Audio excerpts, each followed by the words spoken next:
Assalamualaikum warahmatullahi wabarakatuh. Saya mau berbagi sedikit cerita pengalaman tentang hidup saya pribadi. Awalnya waktu itu saya sudah lama tidak ketemu dengan teman saya, sahabat saya. Lalu saya pun menentukan tempatnya di mana. Dan setelah saya bertemu dengan sahabat saya berbagi cerita, suka duka, penuh dengan canda, tawa, bahagia, sedih, campur aduk. Dan ketika saya sedang bercanda bersama sahabat saya, sekitar pukul 3 atau pukul 15 adzan asar berkumandang. Lalu saya pun pamit sama teman saya. Maaf ya, saya mau sholat dulu. Jawabnya, is okay, no problem, please. Saya bergegas ke masjid dan saya hamparkan sejadah. Saya menyimpan mukena. Kebetulan saya membawa seperangkat alat sholat saya, namun Al-Quran tidak dibawa, ditaruh di rumah. Setelah saya menghamparkan dan menyimpan sejadah, saya lalu bergegas ke tempat wudhu, bukan kamar mandi, wudhu. Setelah saya membasuh seluruh badan saya, ketika saya berwudhu, di sana ada 2 ibu-ibu dan belah sananya gerombolan, ya banyak lah. Setelah saya selesai berwudu, saya langsung ke tempat sejadah dan mukena yang sudah saya simpan dari tadi, dihamparkan. Namun di perjalanan saya ditanya oleh ibu-ibu tersebut, Dek, mohon maaf, itu apa?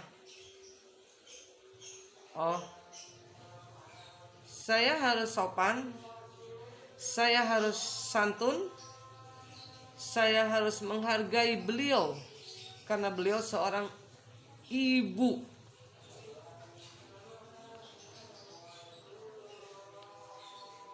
Dia bertanya tentang apa yang ada di badan saya. Saya jawab langsung, mohon maaf Bu, ini tato. Lalu ibu-ibu tersebut bertanya lagi kepada saya, memang kalau orang yang ditato itu sholatnya diterima sama Allah? Saya tidak kenal ibu tersebut dan saya tidak mau tahu siapa beliau. Yang saya tahu itu saya harus menghargai, saya harus menghormati seorang ibu, siapapun beliau. Dengan pertanyaan ibu tersebut, saya merasa kaget.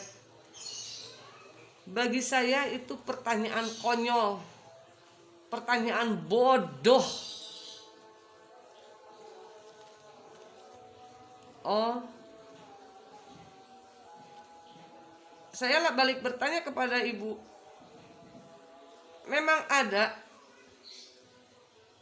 aturannya seseorang yang ditato tidak boleh melaksanakan sholat? Ibu tersebut merasa kaget. Saya bertanya berbalik demikian. Lalu saya meneruskan jawaban pertanyaan ibu tersebut. Ibu, saya tidak kenal dengan ibu, tapi saya harus menghargai ibu.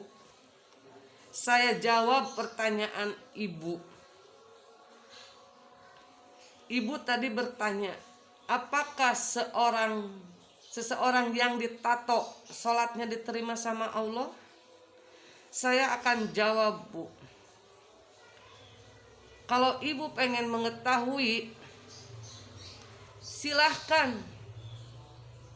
ibu mati duluan dan bertanya pada Allah, nama saya, ibadah saya. Karena apa, Bu? Allah itu tidak banyak peraturan. Yang banyak peraturan itu umatnya. Allah itu tidak cerewet. Yang bawel itu umatnya.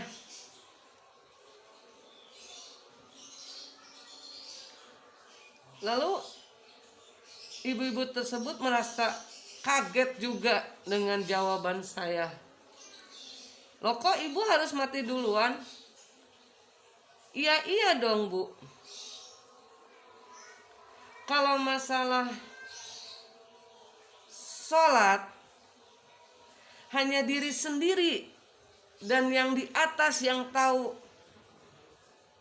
Karena saya mati tidak akan membawa ibu, dan ibu juga mati tidak akan membawa saya.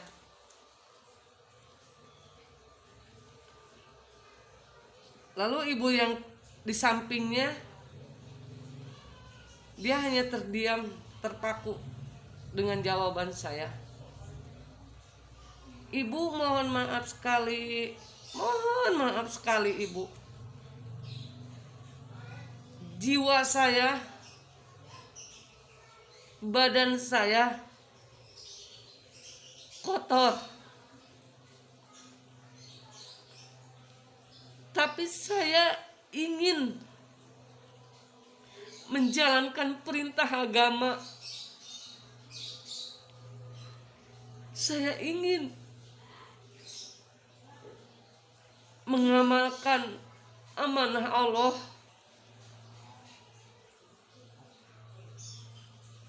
Jadi tolong, Bu,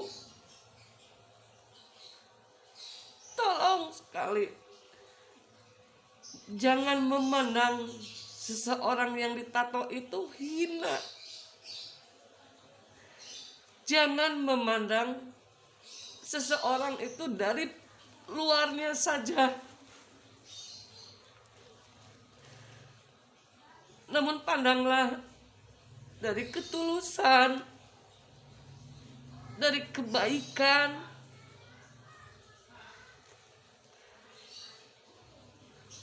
Isi hatinya, Bu.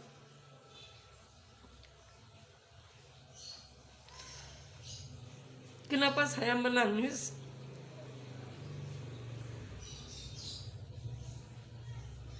Karena beliau seorang ibu.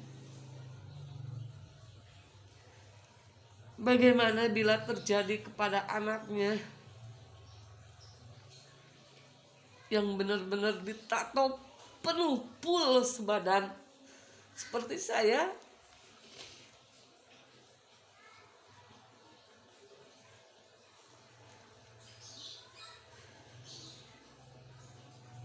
Jujur, dari sana saya menghelaikan napas, lalu beristighfar, astagfirullahaladzim.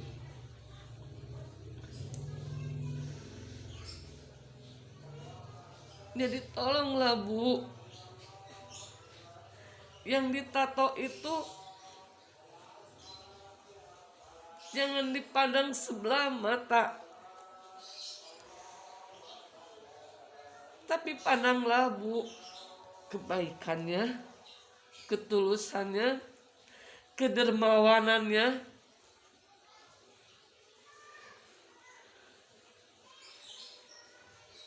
Lebih baik saya ditato, tapi saya menjalankan perintah Allah daripada badan saya bersih, saya jauh dari Allah. Mendingan mana, Bu? Mendingan yang ditato apa yang mulus badannya? Karena bagi Allah itu kata taubat sebelum ajal menjemput. tidak ada kata terlambat.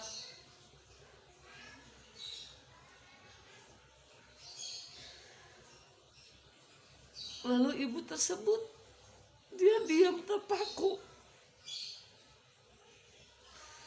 Dia hanya diam melihat tetesan air mata saya.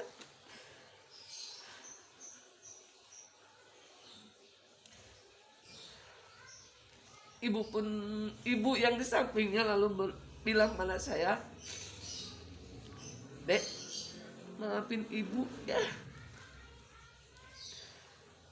Ibu sudah berburuk sangka. Ibu sudah menilai sebelah mata."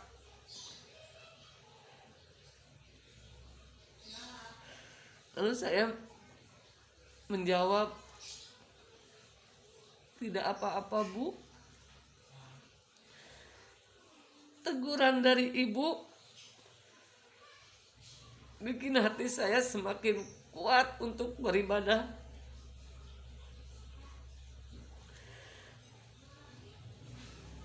Teguran ibu bikin semakin saya kuat untuk bersujud.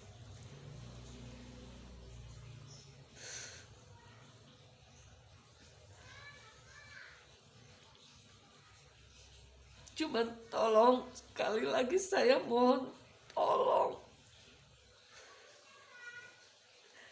jangan menghinakan seseorang yang penuh dengan tato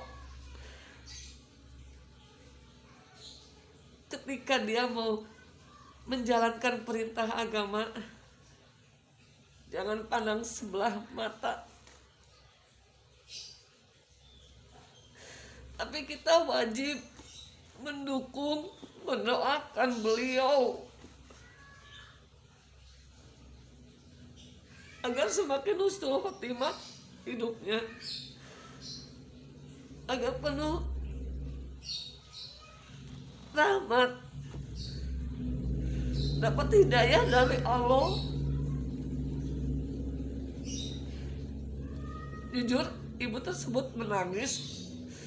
Dia meneteskan air mata dengan jawaban saya. Lalu saya bertanya lagi kepada ibu, "Ibu, mohon maaf kalau ucapan saya menyinggung hati ibu.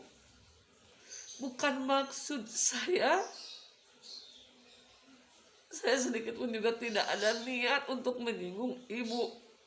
Tapi saya hanya mengingatkan kepada ibu,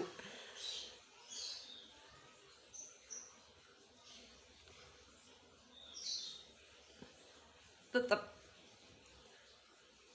walaupun saya kecewa dengan suatu pertanyaan ibu tersebut, saya harus sopan, saya harus santun, saya tetap harus berada di bawah, karena saya sangat menghargai seorang ibu, siapapun beliau.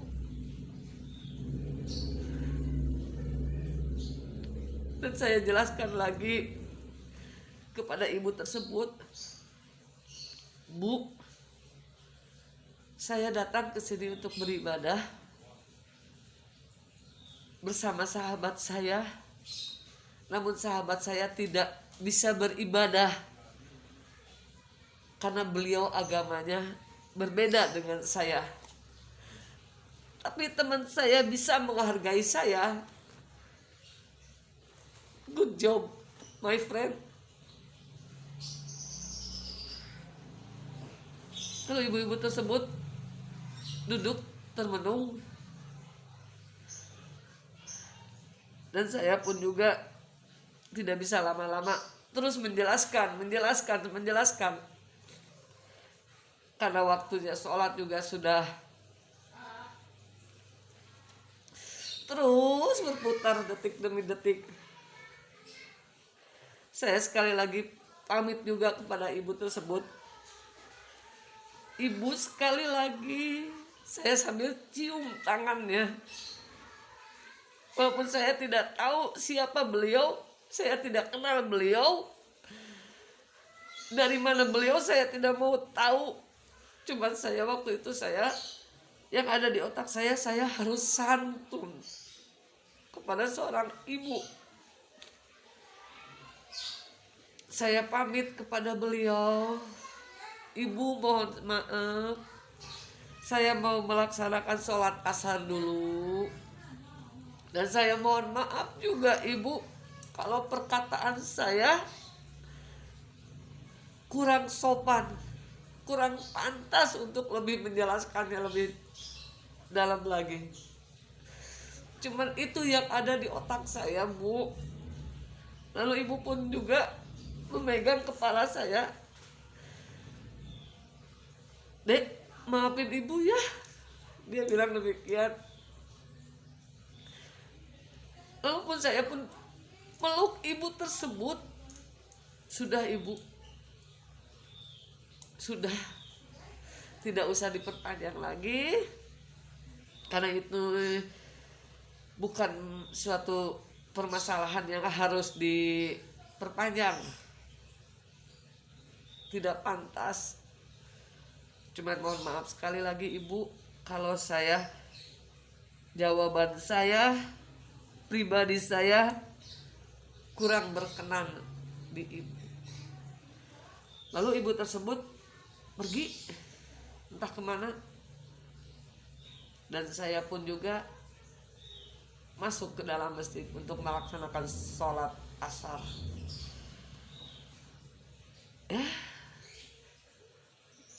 Perjalanan hidup selalu berbeda-beda. Orang yang ditato bukan orang yang hina. Mungkin bagi saya, bagi mereka punya kenangan tersendiri. Janganlah memandang seseorang dari luar, tapi pandanglah kebaikan hatinya. Assalamualaikum warahmatullahi wabarakatuh.